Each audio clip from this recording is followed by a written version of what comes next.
안녕하세요. 저는 제주특별자치도교육청 중등교육과 대입과 수능을 담당하고 있는 장학사 김영진입니다.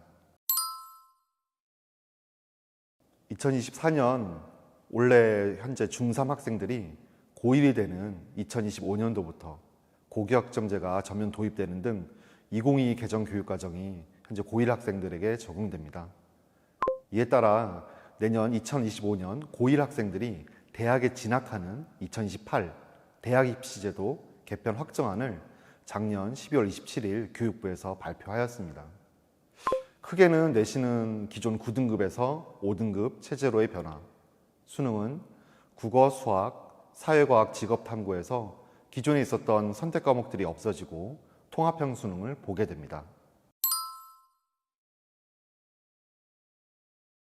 현재 중3 학생들이 내년 2025년 고등학교 1학년 때부터 2022 개정된 교육과정에 따라 진행이 됩니다. 보통 교과를 기준으로 말씀드리면 각 교과별로 1학년 때 배우는 공통 과목들과 주로 2학년과 3학년 때 배우는 일반 선택, 진로 선택, 융합 선택 과목들이 있습니다. 그리고 그 과목들은 학년 단위가 아닌 학기 단위로 배우게 됩니다. 현재 고등학교에서는 내년에 입학할 고1 학생들의 3년간의 그 교육과정을 지금 계획하고 그리고 검토 중에 있습니다. 고등학교 1학년 때 입학하게 되면 공통 과목을 다 배우게 될 텐데요. 2, 3학년 될 때는 이제 선택 과목을 배우게 되거든요. 어떤 과목을 선택해야 되는지에 대한 안내는 고등학교 1학년 때 차분한 시간과 충분한 설명을 통해서 진행이 될 예정입니다. 그래서 걱정 마시고 일단 1학년 입학하신 후에 내용을 잘 들어보시면 되겠습니다. 네, 그 학기별로 과목별로 받은 수행평가와 지필평가 점수를 석차로 나열해서 등급으로 표현하게 되는데요. 각 등급은 100분위를 기준으로 나타나게 됩니다. 100분위가 어떤 것이냐면 전체 학생들 중에서 자신의 위치를 100으로 환산하는 내용인데요. 식은 자신의 석차 나누기 전체 학생 수 곱하기 100입니다. 현재 고등학교 1학년도 100분위를 이제 쓰고 있는데요. 공통 과목, 1학년 공통 과목, 2, 3학년 일반 선택 과목은 9등급 체제로 운영하고 있습니다. 이 9등급은 석차에 따라서 1등급 4%, 2등급 7%, 3등급 12%의 인원들이 구성되어 있거든요. 등수로 이해를 하셔야 되는데 그렇게 되면 100명의 학생들이 있다고 생각을 한다면 1등급은 1등부터 4등까지, 2등급은 5등부터 11등까지, 3등급은 12등부터 23등까지 이렇게 구성이 됩니다. 그 앞서 9등급으로 나눴던 비율들이 5등급으로 변화하게 됩니다. 따라서 5등급제에서는 1등급은 10%, 2등급은 24%, 3등급은 32% 이렇게 구성이 되거든요. 석차로 누적해서 환산해 보면 1등급은 1등부터 10등까지가 1등급이 되겠고 11등부터 34등까지 이렇게 하면 2등급이 되겠습니다. 3등급은 35등부터 66등까지가 되겠고요. 앞에 100분위 식을 말씀드렸었는데요. 100분위를 구하는 식이 자신의 석차를 전체 학생들로 나누고 100을 곱하는 수치입니다. 예를 들어서 100명의 학생들이 드는 과목이 있을 때 30등을 했다면 30 나누기 100 곱하기 100이 돼서 30%의 100분위가 되는 것이죠. 이렇게 되면 표에서 보시겠지만 9등급 체제에서는 30%의 100분위를 가지고 있는 학생은 4등급에 위치하게 됩니다. 하지만 5등급 체제로 개편이 되면 각각의 인원수가 많아지거든요. 따라서 5등급에서의 100분위가 30%인 학생이 있다라고 한다면 2등급이 되겠습니다. 그 9개로 나누던 표를 이제 5개 구간으로 표현하게 됩니다. 따라서 그 각 등급에 속해 있던 학생 수들이 늘어나게 되거든요. 그래서 기존 9등급보다는 경쟁은 좀 완화될 수 있다고 볼 수 있겠습니다. 그 일부 과목을 제외하고 대부분의 과목에서 상대평가 1에서 5등급과 함께 절대평가 A에서 E 성취도도 함께 기재됩니다. 기존에 있었던 원점수 성취도 또 석차 등급, 다음에 성취도별로 A, B, C, D별로 얼마나 분포됐는지 또 과목 평균이 어떤지 수강자 수가 몇 명이 들었는지도 함께 제공됩니다.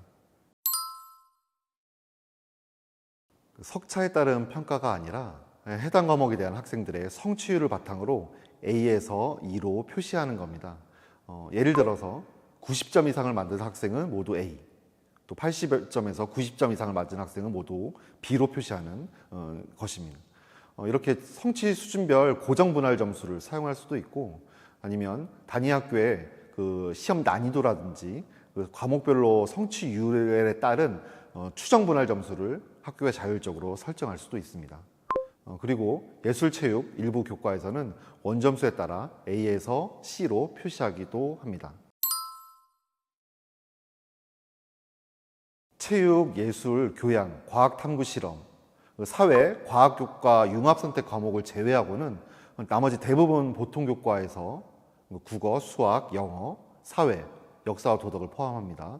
또 과학, 기술, 과정, 정보, 제2외국어, 한문, 모든 교과의 일반 선택, 진로 선택, 융합 과목들이 성취도 A에서 E와 함께 석차 등급 1에서 5등급이 함께 표시됩니다.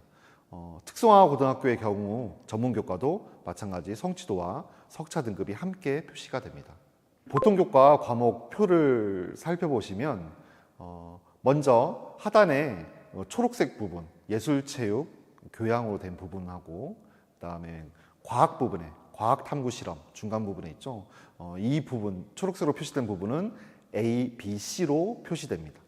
그리고 중앙 오른쪽에 있는 사회와 과학 융합 선택 과목들은 A부터 E까지만 표시가 됩니다.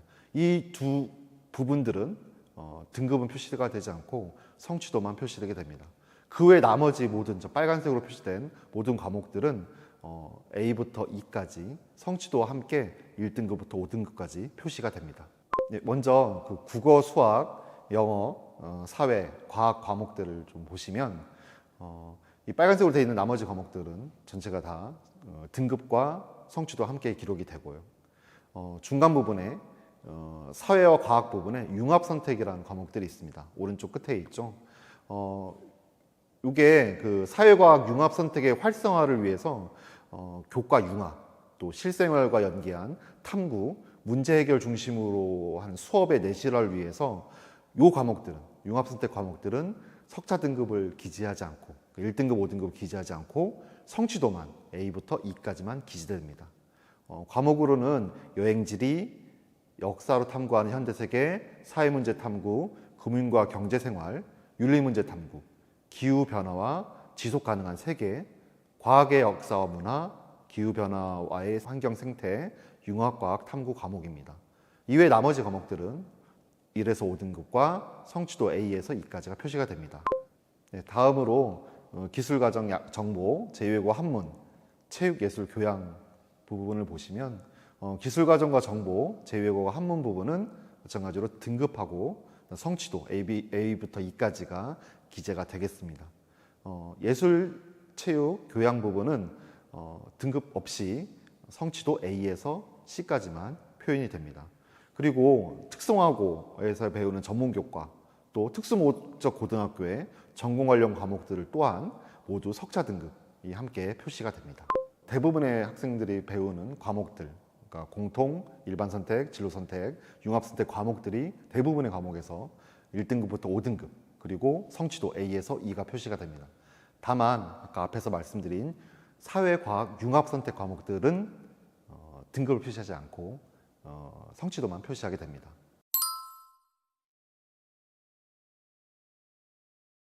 학생 수가 많을수록 등급에 속하는 인원이 이제 많을 수 있기 때문에 뭐 그렇게 생각할 수도 있겠습니다. 하지만 결국 어떤 등급을 받는다는 그것은 해당 교과목에서 지필평가, 수행평가를 매우 잘해야 되거든요. 결국은 본인이 잘하는 과목들, 좋아하는 과목들, 또 자신의 적성과 진로에 맞는 과목을 선택하는 것이 가장 좋은 결과를 얻기 위한 방법이기도 합니다. 또한 그 대입 학생부 종합전형에서는 그 등급뿐만 아니라 수강자 수라든지 또 어떤 과목을 선택했는지, 또 학업의 의지, 주도성들을 또 평가하고 있습니다. 교과 전형도 마찬가지로 등급을 단순히 계산하던 방식에서 9등급에서 5등급으로 변하게 되면 각 등급에 속한 학생들의 숫자가 많아지기에 따라서 변화가 생길 수도 있습니다. 따라서 인원이 수가 많은 학교가 유리하다 무조건 그렇게 생각하는 것보다는 자신에게 맞는 교육 과목을 선택하는 거에 대한 고민을 좀 더 하는 게 더 필요하겠습니다. 가능한 학교에서는 이제 학생 여러분이 원하는 과목들 선택하기 위해서 노력을 많이 할 겁니다. 근데 만약에 뭐 신청 인원이라든지 여러 상황들로 개설이 어려울 경우도 있거든요. 이때는 학교 간에 이루어지는 공동교육 과정 또한 제주 지역에서도 진행되는데 온라인 학교 등을 통해서 여러 가지 선택할 수 있는 기회를 최대한 주어지도록 노력할 예정입니다. 대학 입학 전형 4년 예고제라는 게 있습니다. 이거는 대입 전형에 정책에 있어서 큰 변화가 있었을 때 미리 중3이 되기 전에 대입제도 개편을 발표를 하고 이에 따라서 향후에 소개되는 내용들입니다. 고1, 고2, 고3을 거치면서 대입을 준비할 수 있도록 안내가 됩니다. 일단은 작년 12월에 교육부에서 변화된 2028 대학 입시제도 개편안을 발표를 했고요. 이에 따라서 지금 현재 중3 학생들이 고1이 되는 8월 달 경에는 대교협, 대학교육협의회라고 있는 곳에서 대입 전형을 어떻게 할지, 수시 전형을 어떻게 할지 안내가 됩니다. 그리고 이 이후에 여러분이 고2가 되는 한 4월경에 각 대학별로 자신의 대학들이 어떻게 대입 전형을 시행할지 계획을 발표하게 됩니다. 아마 이때가 가장 그 대입을 준비하기 위한 그 방향을 좀 구체적으로 알 수 있는 시기가 될 것 같습니다. 그리고 고3이 되었을 때 5월 달에는 수시 모집 요강, 그리고 9월에는 정식 모집 요강을 각 대학이 발표를 하게 됩니다. 이렇게 순차적으로 정보들은 계속 안내가 될 거고요. 이렇게 차례차례 발표되는 모든 내용들 그리고 어떻게 지원 전략을 수립하게 될지에 대한 정보들을 저희 제주특별자치도 교육청과 그리고 제주진로진학지원센터 그리고 도내 각 고등학교들을 통해서 교사, 학생, 학부모님께 충분히 안내받을 수 있도록 노력하겠습니다. 그리고 또한 아무리 변화하는 대입제도라 할지라도 결국은 고등학교에서의 학업을 바탕으로 대입이 진행되거든요. 그래서 학부모님께서는 막연히 걱정보다는 자녀가 고등학교에 입학하고 하루하루 생활을 충실히 잘 적응해 갈 수 있는데 최선의 지원을 하고 응원해 주시면 좋을 것 같습니다. 교육청에서도 내실 있는 대입 정보 제공 위해서 다방면으로 계속 노력하겠습니다. 이번 편에는 2028 대입제도 개편안에서 내신 부분을 좀 말씀을 드렸는데요. 다음 편에서는 수능 개편에 대해서 좀 말씀을 드리도록 하겠습니다. 다음 영상도 살펴봐 주시면 좋겠습니다. 감사합니다.